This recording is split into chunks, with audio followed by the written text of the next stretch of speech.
Here's an example of beginner volleyball players in 7th grade serve receiving. Notice all 6 players are involved in the serve receive. And here's a varsity serve receive where it appears like 3, maybe 4 players are involved. So what's the difference? If you look closely, there's 3 primary serve receivers, 1, 2, and 3. And what the coach has done is essentially divided the court into 3 strips. One girl covers the far left, one covers the middle, one covers the right. You have a 4th girl here that's kind of helping in the front right position. And then you have 2 girls who are not involved in serve receive at all. Here's rule 7.4, which is commonly known as the overlap rule. And you can pause the video if you want to read it. But let me see if I can explain it quickly. What the overlap rule says is prior to the serve, you must be in proper rotation order. And what that means is, so you have 6 zones. The player in back right position must be further from the net or the center line than the player in the second service position. So player 1 must be further from the net than player 2, and player 1 must be between the sideline and player 6. Likewise, player 2 must be closer to the net than player 1, and between the sideline and player 3. Player 3 must be between 2 and 4, and closer to the net than player 6.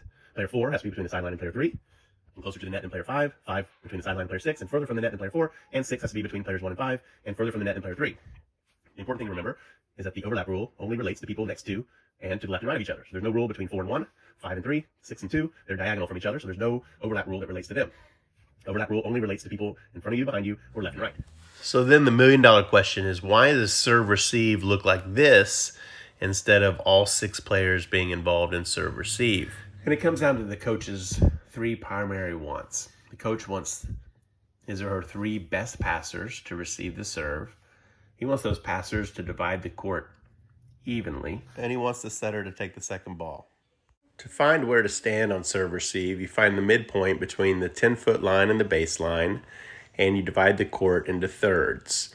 And each player takes 1 strip, 1/3 of the court, and you stand here for serve receive. So let's analyze this serve receive rotation. The players are set up like this. Okay, here's your dividing the court into thirds. Here's your imaginary line across here where you have the 3 primary serve receivers, 1, 2, and 3. Now, the question is, where's the setter? Who's in what position? Because this player is closer to the net than this player, then this player must be your position 2 player. This must be your position 1, back right. It's also the setter. She's creeped up on the shoulder of player 2 so that she can quickly get up here to the setting position. Everyone else is in their normal spots. So this would be 3. This is 4. This is 5. And here's 6. 6 is between 5 and 1. 4 is closer to net than 5, between 3 and the sideline. 3 is closer to net than 6. 3 is between 4 and 2.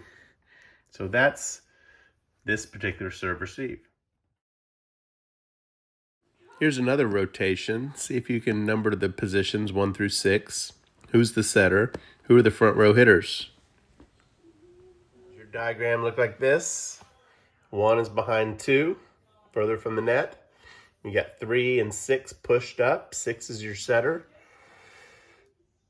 5 has to be sure she's on this side of player 6. 4 has to make sure she's in front of player 5.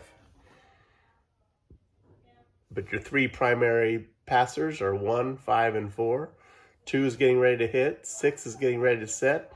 3 is ready to hit. 4 is ready to hit too. Anyway, good luck. That's serve receive, competitive indoor volleyball.